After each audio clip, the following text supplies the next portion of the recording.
Hello, and welcome to Season 3, Episode 9 of the Virtual Coffee Podcast. I'm definitely Bekah, and this is a podcast that features members of the Virtual Coffee community.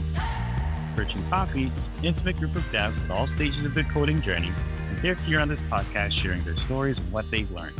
We're here to share with you. Here with me today is my co-host, Dan. Thanks, definitely, Bekah. Today we have a special episode. It's the last episode of Season 3.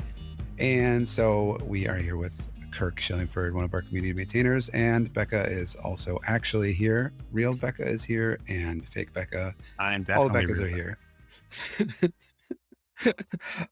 So we have some exciting stuff coming up. We are about to kick into some of our Hacktoberfest preparations. And so we thought we would talk a little bit about Hacktoberfest last year and what we have going on this year, as well as just wrap up the season of our podcast.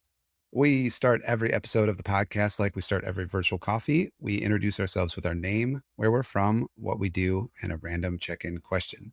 Today's question is, if you had to teach one class on one thing right now, what would you teach? We hope you enjoy this episode.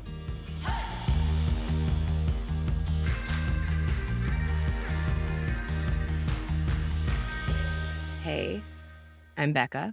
I'm a front-end developer from a small town in Ohio.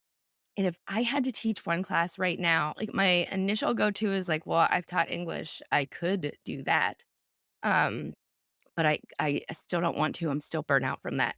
So I would probably, I don't know, like maybe a kettlebell class or a patient's rights course for navigating the medical system. You know, all of I feel like the that's going fun to be things. like a 4-year degree for that one. Well, that's what you get. Yeah, fair enough. Hi, I'm Dan. I'm a front-end developer from Cleveland, Ohio, and maintainer here at Virtual Coffee. And yeah, if I had to teach a class on one thing, I mean, I don't know. There's some computer stuff I could do, but I think starting a fire would be my one. Man, did we do this before? Now that I said that. Yeah, now that you said that, that was familiar. Yeah. Oh, maybe we did it in a coffee. I hope we didn't do it in a podcast. All right. Well, I'm sticking with it. If we are repeating questions in the podcast, please write in and blame real Bekah, Dan, who you heard at the top of the episode, or fake Bekah. Just don't blame Dan because, well, I'm blameless in pretty much all situations. That is false. Hi. This is definitely Bekah, although sometimes you can call me Kirk. And class I would teach 100%, it would be Sudoku. I would teach you all about Sudoku, regular Sudoku, the different types, the different cool techniques. That's a joke. They're all cool techniques. Yeah, that would totally be my thing, and it would be lots of fun. And if we did this question before, I didn't do this question before, so it's fine.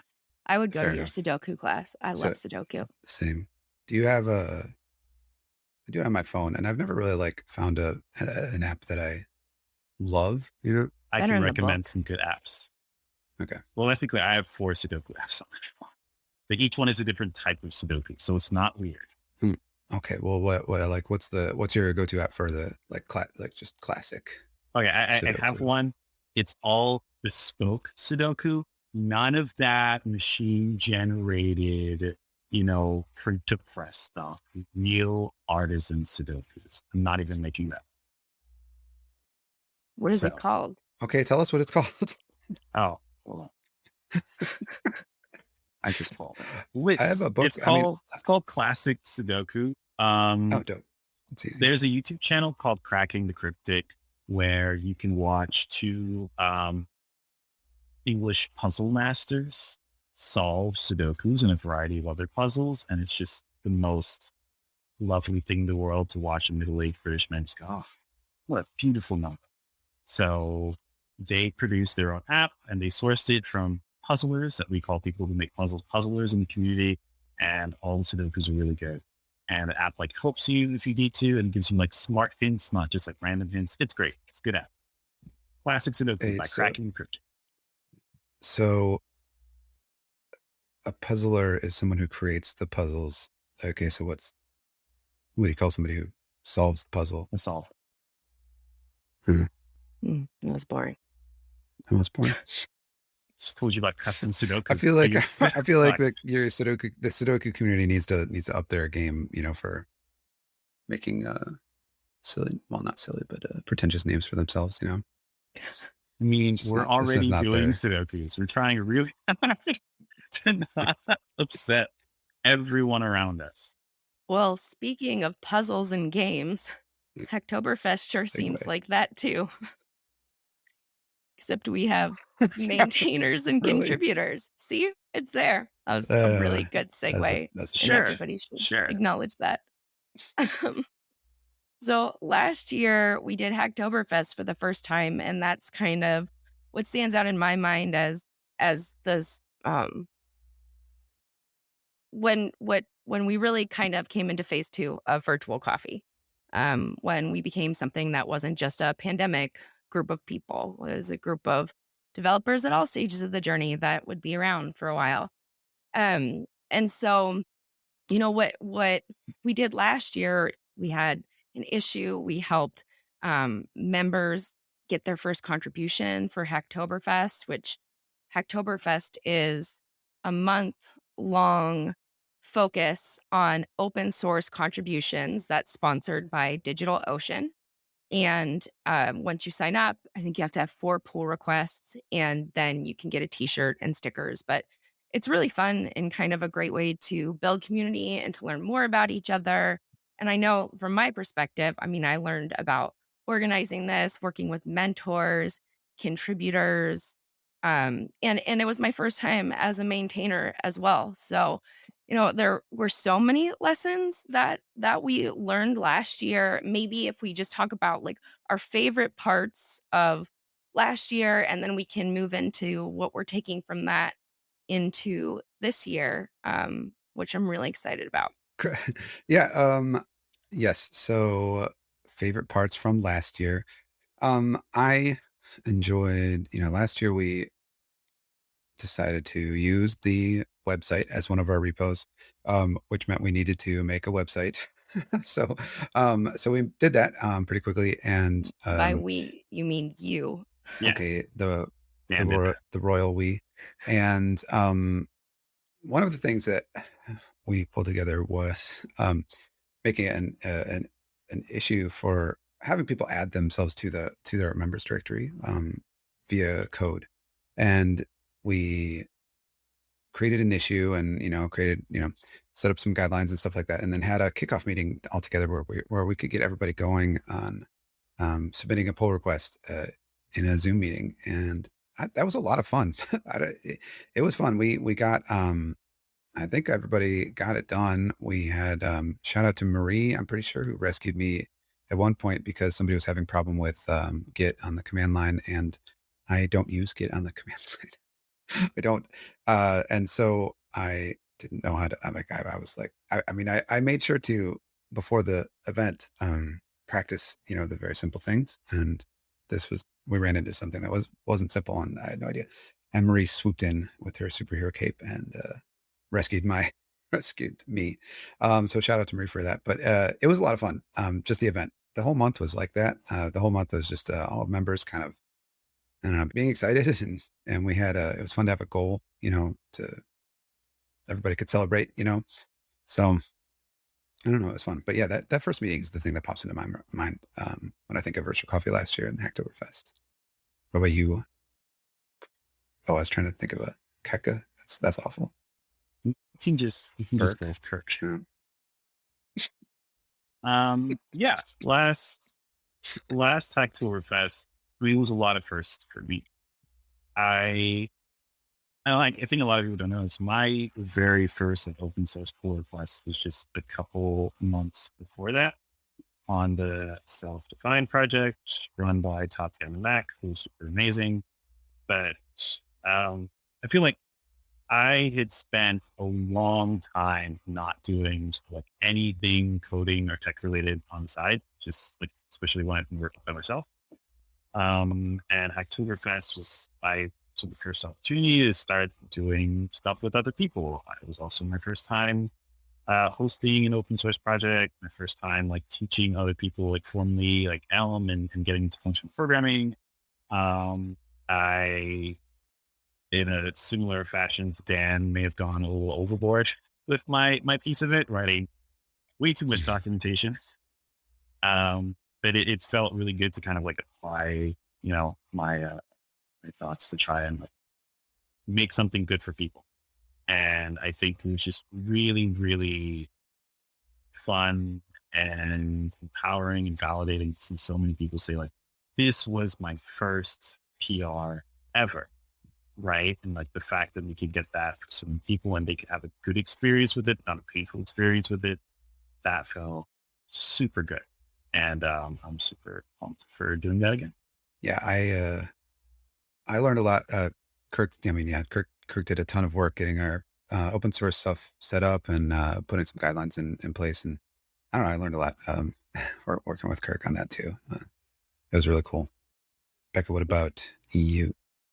Yeah, I think, it all comes down to the people, right? It was such a big learning experience. I feel like I learned so much in the month prep and the month of doing it that it was like an intense amount of learning that happened. I was so exhausted afterwards, but it was so great to be able to work with other people and kind of learn about the deliberate process that goes into documenting things and creating issues and the difference between working on your own open source project and then having people work on it. It was, I learned a lot in working on my postpartum wellness app with members of the community and working through issues and learning how to write issues, but then also, pairing up with them and talking through things and hearing their stories and their connection to, both the code, but also the topic that we were working on. It just became something that I couldn't,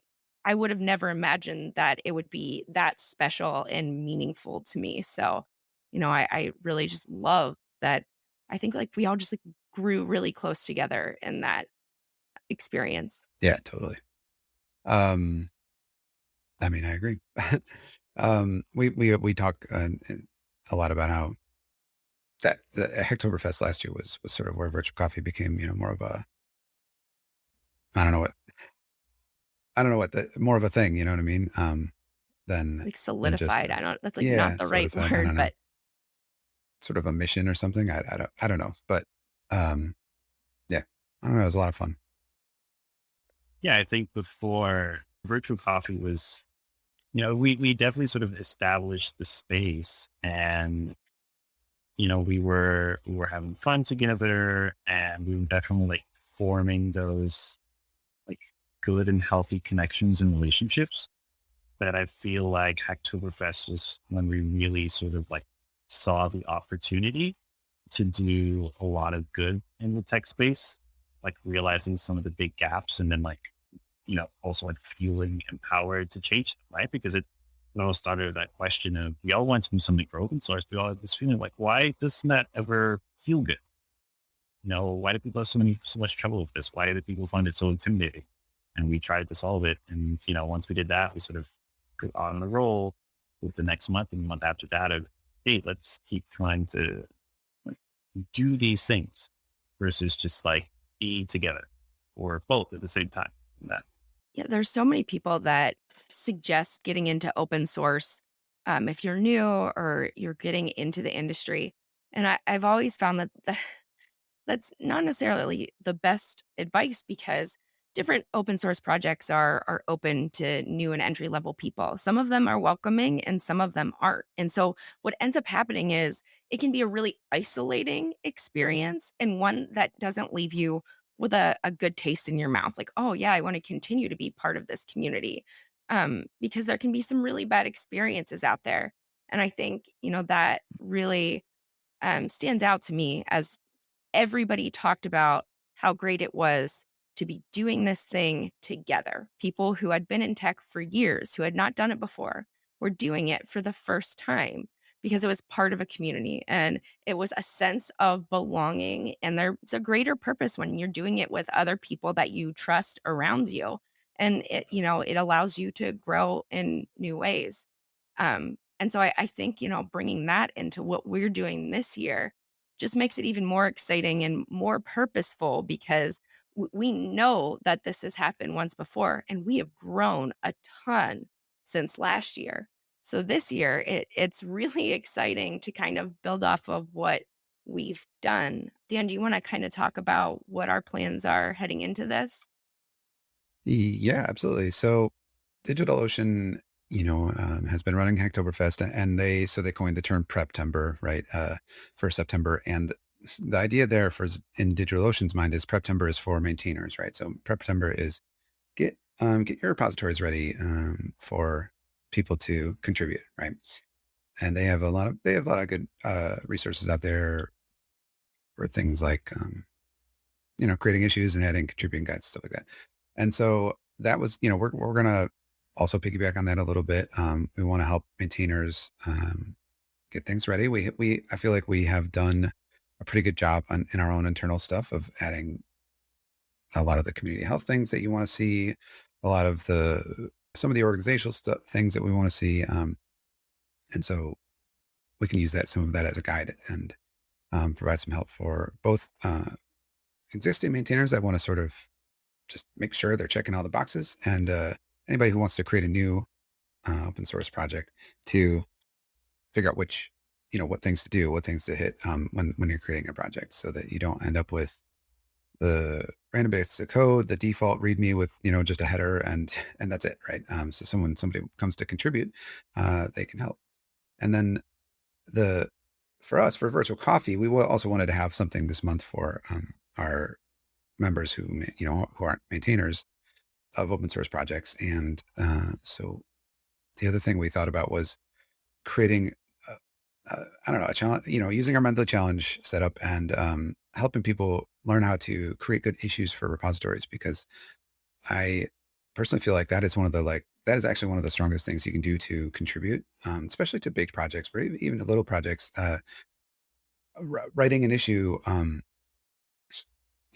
don't know, if you find something that is either wrong or you'd like to help improve or everything like that, almost every maintainer will prefer you to create an issue first, right? And that way the maintainers can process them and check and see. But also, if you see something that's wrong, lots of times, okay, so this has happened personally, right? I've been trying to install a package or something. I follow the README, it doesn't work, and I mean, whatever. I'm busy. I'm pressed for time or whatever. And, I just like, well, this thing is broken. And so I just move on, and, a possibly better approach would be to write an issue, right? But you can't just say, this is broken and move on, because that's just not as helpful. Like that's not helpful either. So that's we're doing a 2-pronged Preptember, right? Write some issues for some repositories and, how to do it well. And then how to, both, set up and create your open source project with a good setup of support for maintainers. So that's Preptember, which starts tomorrow as of our recording. Starts September 1st. So which will probably be when this comes out actually as well. So Yeah, and I think having contributors rate issues also does a really good job of kind of showing what it takes to be a maintainer or what's a useful way to approach a problem. And so I think it helps to create those clear paths of communication.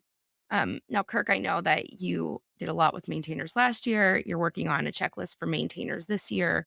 What are some of the big things that you think maintainers should be looking for as they prepare their repositories for Hacktoberfest?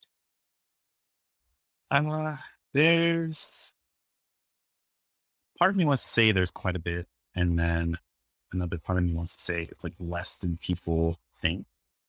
There are some basic like files that we know usually help to just have, like having the good README and like knowing what makes a good README, contributing, like telling people, hey, here's the way you contribute to this code base in the way that it works for you as the maintainer, right? Having code of conduct. So establishing very early on types of behaviors you expect while, interacting with the code base and interacting with other people contributing. As you said, like it's all about communication. And I think a lot of times maintainers, it's like we sort of think of open source in this very transaction way. Like I have code base, you submit to code base, I take some, but it's it's a team, right? It's an ad hoc team, it's a distributed team. But while that person is trying to work with your code, they're kind of like your teammate. So in the same way, you would keep a teammate aware of like what's going on. You kind of do the same thing with contributors. So I usually encourage maintainers like, hey, think about the way you want to interact with this code base, and just like a lot of it's just like giving folks a heads up, like, hey, I work on this on the weekends. So if you submit a pull request, expect a review by the weekend. Or like, hey, sometimes I slip up. So if you notice it's been a couple of weeks or a couple of days with no response, shoot me a message on the appropriate channel where you wish to receive messages about your open source code base. So there are a lot of things like that I don't feel like we talk about a lot. We talk about like making the issue or making the PR. But I think those subtleties of, as a maintainer, find the way you want to be interacted with and make that super clear for people. That can be super helpful. And then for your contributors, then they don't have that burden of trying to decide if they're bothering you or frustrating, right? And that goes back to what Dan said about like, what's a good issue?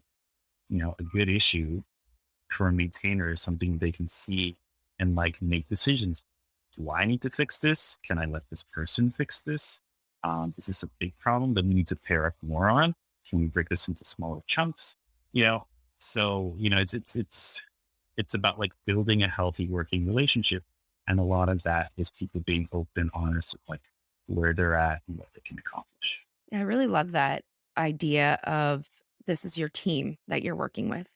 And so if you're thinking of, okay, now you have all of these brand new teammates who are going to be working on your repository.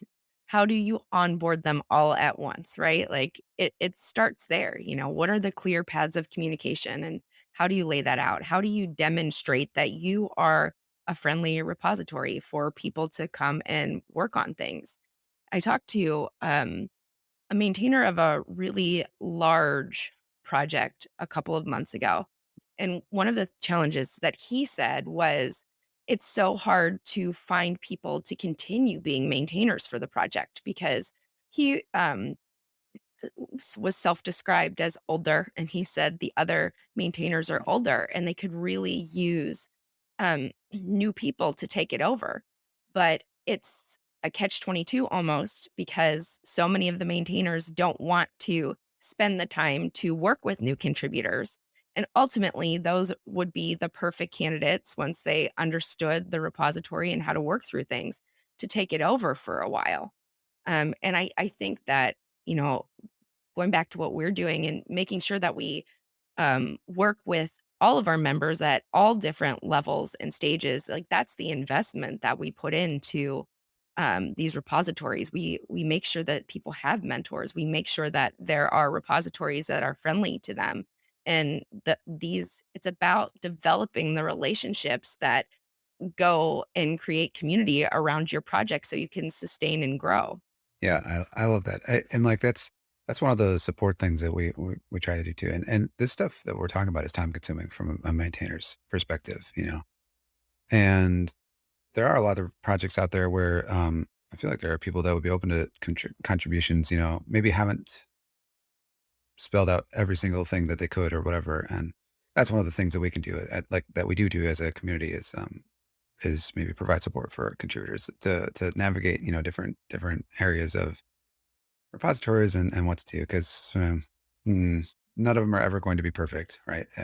No project is going to have everything laid out. Some will get close, but anyway, that's like one of the other things that we do once Hacktoberfest starts is provide support and mentorship in some time, in some places for people, for our members to kind of work through some of the social, some of the like social anxiety that can happen, when contributing to open source. Yeah, I think you touched on something very important, just like how scary it is to offer to help someone on project that like you feel like, oh, I don't particularly understand, and it's all this code.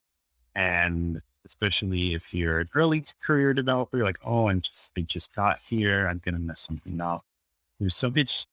It's something that we don't really do in other circumstances. There's a lot of anxiety around it, and sort of anything you can do as a maintainer to make people feel more welcome is like worth it. You know, and getting back to Preptember, like so, like this year we wanted to not just be Preptember for maintainers, but also Preptember for contributors. And you know, we're going to be doing a couple talks and a couple sessions, to show people what contribution looks like, but also to let them see like how not scary it is and how approachable it can be. Just to anything we can do to kind of like get through those layers of anxiety, get to that place where it's like, no, they want me to be here. They want me to help. They're okay with me learning. They're willing to sort of, guide me along. And that's when I think you get to see people really, really shine, like really enjoy making contributions to cool projects. So you mentioned some stuff, some events. I just wanted to kind of run through a couple of the ones that we have for September, if that's all right, real quick. September 3rd, which is this Friday, I will be doing an event, a lunch and learn event at noon Eastern. And it's just so what's called the open source project walkthrough. And this is just sort of a tour, not really a deep dive into any, contributing anything as far as like pull requests or anything like that, but just a tour of what a repository looks like, what are all the different pieces that happen, what it looks like from the maintainer's perspective on a project, and we'll just kind of wander around. It's not going to be a super in-depth event, but it'll be kind of fun, and we'll hang out and have some questions and stuff like that. And so that's me. That's Friday. September 17th is a lunch and learn how to create an open source repository. And so this is Kirk. That's September 17th at noon Eastern. And this is sort of geared towards maintainers or people who would like to be maintainers. And this is kind of what we touched on a couple of times. What kinds of things should we look at when we're thinking about creating an open source project? Because it's not just the code, like we've talked about a bunch of times, right? It's not just the code. There's a lot of things we can do to help potential contributors actually contribute to your project. So that is the 17th, and then what do we got? The 24th, which is the last Friday, I feel like probably in September, is this is our intro to Hacktoberfest and open source contributions. I think hosted by Bekah, but I'm pretty sure we'll all be there. And this is a general Hacktoberfest, kind of jumping into everything event. I guess I should have probably asked if you had anything to say about your event.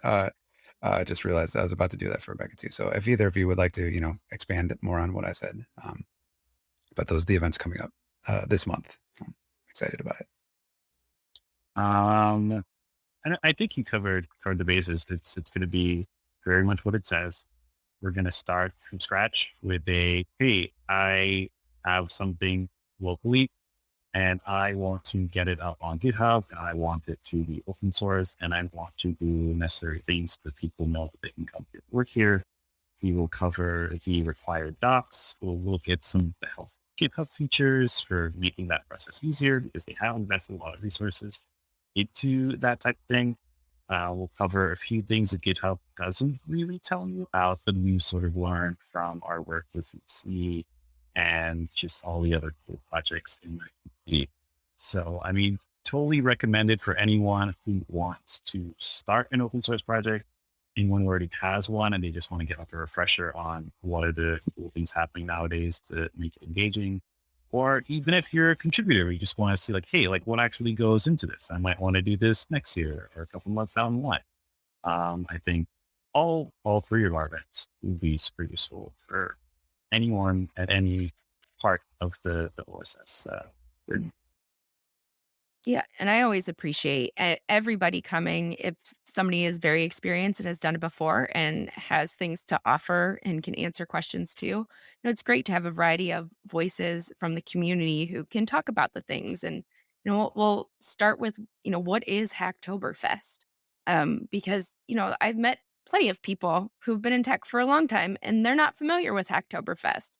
And it's okay. It just depends on, the circles that you hang around, right? To have exposure to that.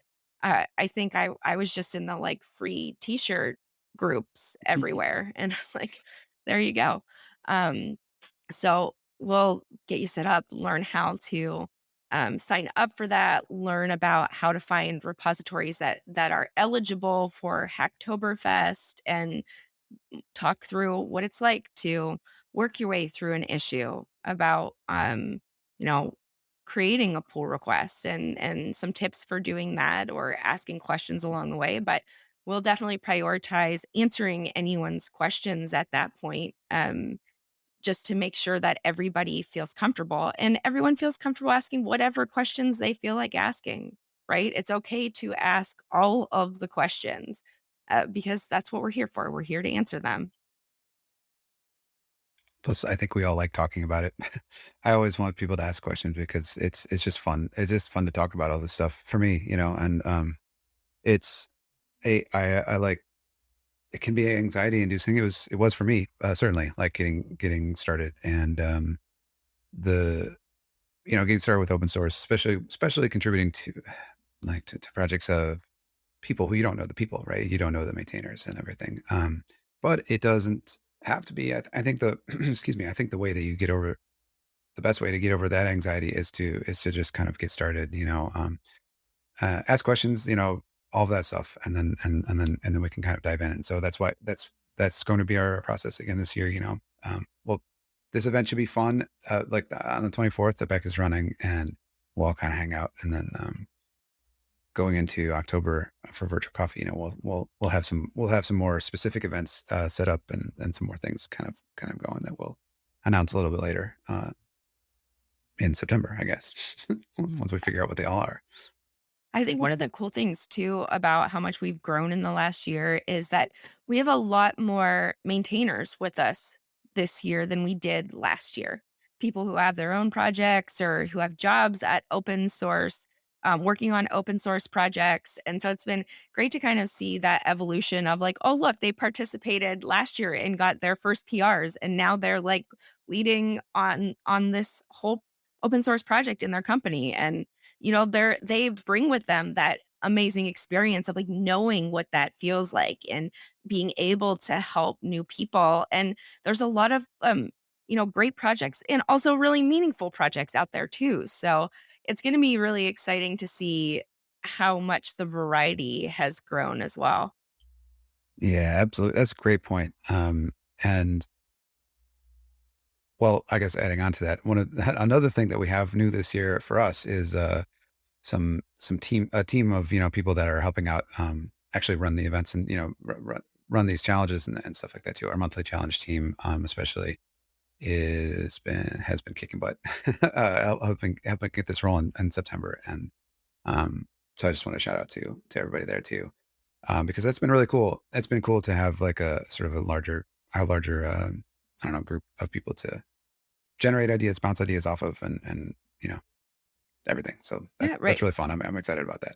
Last year, this time we hadn't started monthly challenges. That started in November, with our blog challenge. So it's really cool too to see like we've almost made that full circle of a year of monthly challenges. And after Hacktoberfest, we will, because we have Preptember for September, and then next month we're just gonna totally dive into Hacktoberfest. And the last couple of months of having other people step up the game with monthly challenge and have things thought through has been a really great way to show how much support we have from the community that allows us to do extra things and things that are meaningful. And, I got a message from one of the members today is still August, but so we did healthy habits for healthy devs. And I checked in with one of the members to see how they were doing. And they said, well, this monthly challenge is getting me through this month because it's requiring like deliberately thinking about my health and how I can, turn off work and how I can create healthy habits. And I just thought, what a wonderful example of how the work that our members provide to support us goes to, like support everybody, and those meaningful moments make it all worth it. Yeah, I think part of what makes this whole experience so good, it is, I mean, it's obviously a great thing to work with, to like provide experience for other people. But it's also been really cool to see people who have not had the experience to maybe like provide the support in many ways in the space get a chance to do that. There's so many folks now in the different teams. We have sometimes like it's hard for me to keep track of all the different initiatives we have because we have all these different channels where people are doing amazing things. And everyone's saying like, oh, this is the first time I've ever done something like this. And they're doing such amazing jobs. And I feel like a big part of what I like about virtual coffee is that this is no one's job, but also in the sense that for a lot of us, it's the first time we were trying to do something. And all we really had was the belief that we could do it and like the belief that we could get support if we needed to. And that to me has been, super empowering. Just like having a space where you can try to help other people and try and work with other people and try an initiative where you can feel comfortable with making mistakes and having to do things over and not having to be perfect on Zoom or, like just that's hard to find sometimes in real life. When like you feel like with work, you have to do everything perfectly. Sometimes even in just like interpersonal relationships. So it's just, that feels really healthy. And that feels almost like as important as like the people who are on the receiving end, being able to help people on the giving end. It's been really good. And I mean, the big discovery, which I guess isn't really surprising in retrospect, is that like a lot of people want to give back. They want to help, half our community is here because it's just like, oh, this is just a nice space where I get to help folks out. And that feels really good. Yeah. I mean, I love that. I was going to segue into some other stuff, but do we have any final like Hacktoberfest thoughts? Other than we're excited. I just want to say too, just looking back at how much I've grown personally in the last year, learning from everybody. Um, as we're approaching this and we're doing this big event and all of these things, I think last year I saw things more in black and white. Like there was success or there was failure. And I think this year for me, it's not ever about that. It's about the growth. Am I growing? What am I doing to push myself forward and to support the other people? And I think that's just a testament to the community that's here, that is supporting everyone, because it isn't. It's not success or failure. We're all moving forward. We're all growing, and we're growing together, and growing in different ways. And so I think that I'm very excited that we wrap up August with healthy habits for healthy devs, because it gives a much better perspective going into some really, event heavy months. I think that's a good point. I think you might be subtweeting me right now, but I make my own choices. I'll echo that. I mean, this community is so great, and we have sort of naturally focused on mental health. I think from the beginning, without any sort of decision, right? It was a natural thing because the people here care, and we see over and over again. Everybody knows and has experienced, I'm sure, burnout and overworking and all of that stuff. And the fact that our community is a community of people who care so much about each other that giving support for that with mental health just kind of comes naturally for everybody, and it and especially I want to especially shout out Kirk here, because this is one of the things that he injected into all of our thought processes at the beginning. This is while we were maybe not practicing it, this, in this time of year, maybe September last year, we were pulling together documentation and resources and the website for Hacktoberfest, and Kirk's. I just loved Kirk's thoughts on all of it, and the focus on the mental health and the taking a break and the all that stuff. It can be easy to get, even with volunteer stuff. It can be easy to get caught up in everything, and like Bekah said, the black and whiteness of everything. Anyway, the mental health focus of our community is amazing, and I never really put it together like that, but I think that's a great point that August was sort of a breather month, and a mental health check-in month. And I don't know, it's good. It's a great thing to keep in mind moving forward for all of us, even if I'm not always going to be good at doing that myself. What? Dan and Bekah not good at taking breaks? No. What? Who would Why think are you pulling that? me into this? You would benefit this. Don't think you're not here. This podcast could be I'm called making progress. People with Letting Go Issues. What? But it's okay. That's what we have the community for, to remind us, it's okay. And the Frozen soundtrack. Oh, I still haven't watched it. You said let it go. Oh yeah, I've never seen Frozen. Oh. Not one or two. Heard good things. I'll wait for the live action. Yeah, that's all right. So I think I said at the top maybe, but this is the last episode of season 3 of our podcast, and we're kind of wrapping up and things. So I wanted to, before we end this episode, I don't know, shout out some different things that have happened over either the last, during the last season or the last year with virtual coffee. So I guess first the podcast, we passed 4,000 downloads, but total for our podcast a little bit ago, and I think that's amazing, and I wanted to say thank you to everybody who's been listening, and everybody who's come on and told their stories. Yes, including Kirk is repeat guest, and yeah, it's really great. It's crazy that there's so many people have listened to our podcast. I don't know. It's hard to really comprehend 4,000 people or 4,000, listens, I guess, or whatever. But I don't know. I wanted to shout that out and say thank you. Am I the first person to repeat on the podcast? Yeah, Yeah, you are. for sure. You're our third co-host. I'm the Martin or Short. sometimes co-host. I'm the secret co-host. You only get access to me if you listen to enough episodes. So if you're listening, congratulations.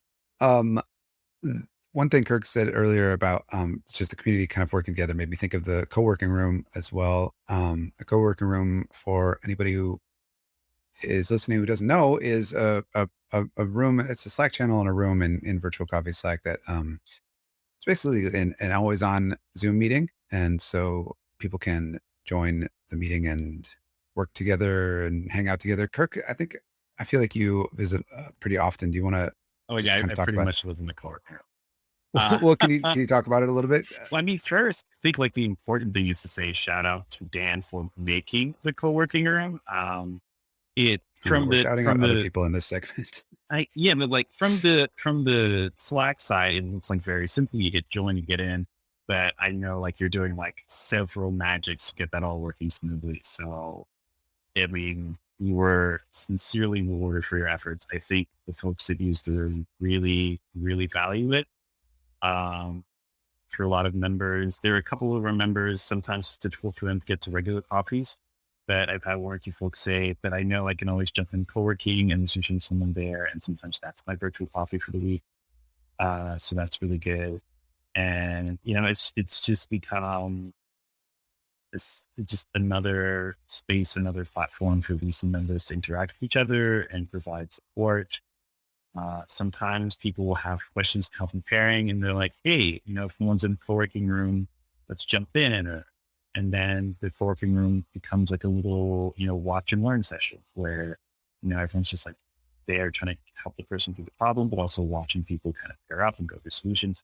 So it's got a lot of purposes, but it's definitely something I know the members really appreciate, really enjoy.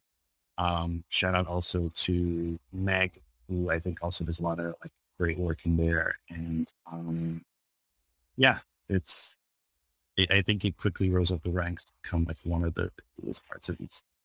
I feel like co-working, helping pairing, just like, hey, this is pretty awesome. Yeah. And I feel like they kind of are almost, to work together, right? Help and pairing. We have a help and pairing channel, and I just very often see somebody ask a question and somebody answer, hey, I have a minute. Let's jump into the co-working room, which is amazing.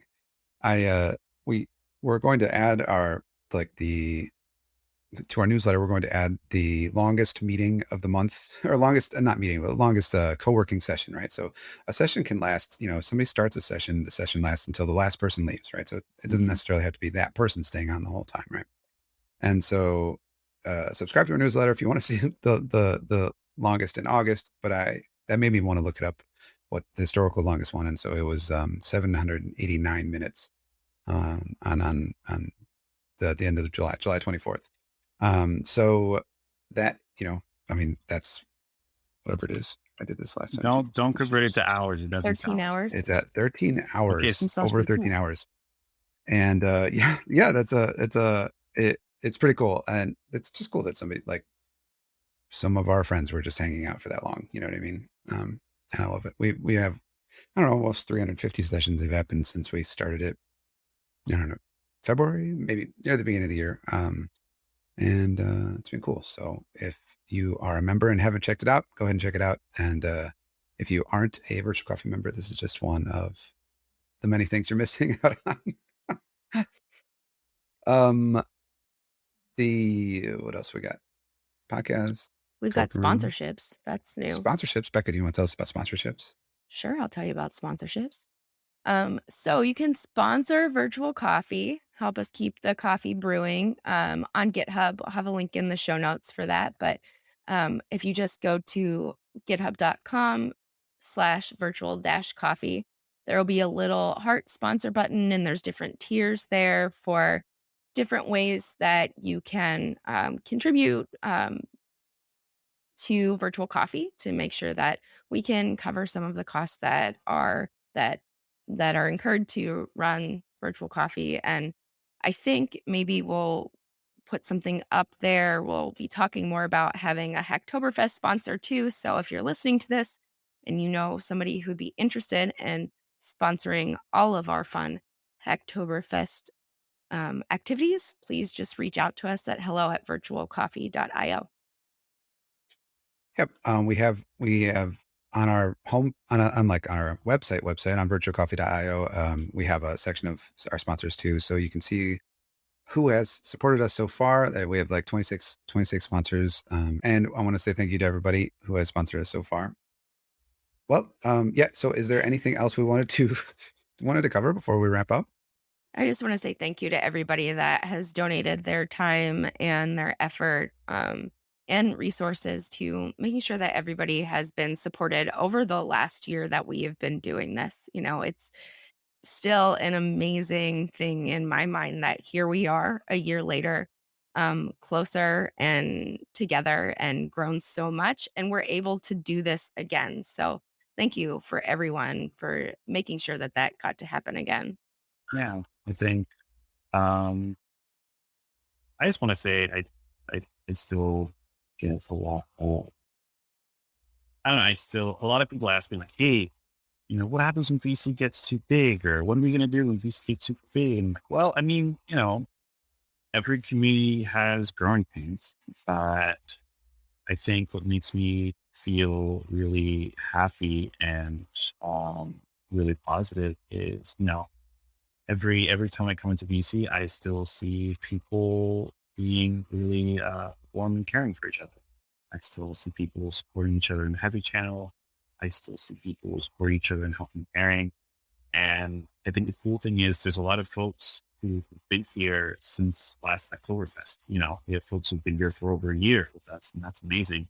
But we also have a lot of new folks, folks who've been here a month, 2 months, 3 months, and they are enjoying it, loving it, and making new friendships and supporting other people and being supported themselves.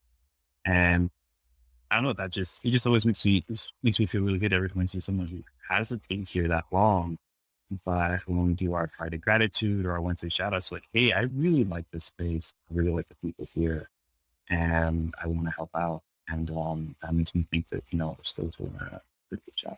Yeah, I would. I'll just echo both what you both said.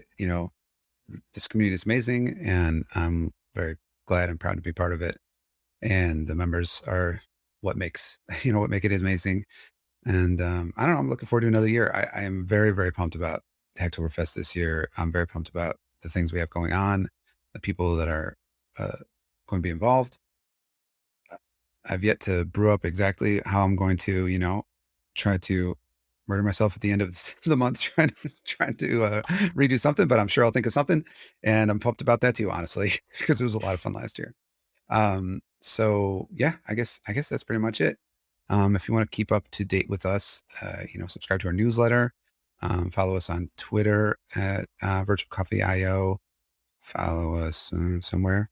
Well, check out our site. We've got lots of good stuff on there. Yeah, we have a dope website. It's at virtualcoffee.io. Subscribe on your podcast software of choice. If you have not done that yet, what are you supposed to say? Hit that. No, that is for YouTube. You can do that on our YouTube channel too, because we've got one of those. Oh, yeah, we have a YouTube channel. So give us 5 to that. stars on the podcast and leave us a message. It's always so great when we get messages or reviews about our podcast when they're nice. We never got a mean one, so don't leave a mean one, but nice ones are good. Nice. Well, 5 stars only, as Jason Concepcion would say on his podcast. Yes, we would love to hear from you. If you have suggestions or questions, comments, hit us up on Twitter, Slack, anything. And yeah, I guess we will see you next season. Next season will drop beginning of October. So we're going to take a month off the podcast, and we will be back season 4 in October. Yeah. Bye for me, definitely Bekah. All right, bye everyone. Bye. Thank you for listening to this episode of the Virtual Coffee Podcast. This episode was produced by Dan Ott and Bekah Hawrot Weigel and edited by Dan Ott. If you have questions or comments, you can hit us up on Twitter at virtualcoffeeio, or you can email us at podcast@virtualcoffee.io. You can find the show notes, plus you can sign up for our newsletter to find out what Virtual Coffee's been up to on our website at virtualcoffee.io. Please subscribe to our podcast and be sure to leave us a review. Thanks for listening, and we'll see you next week.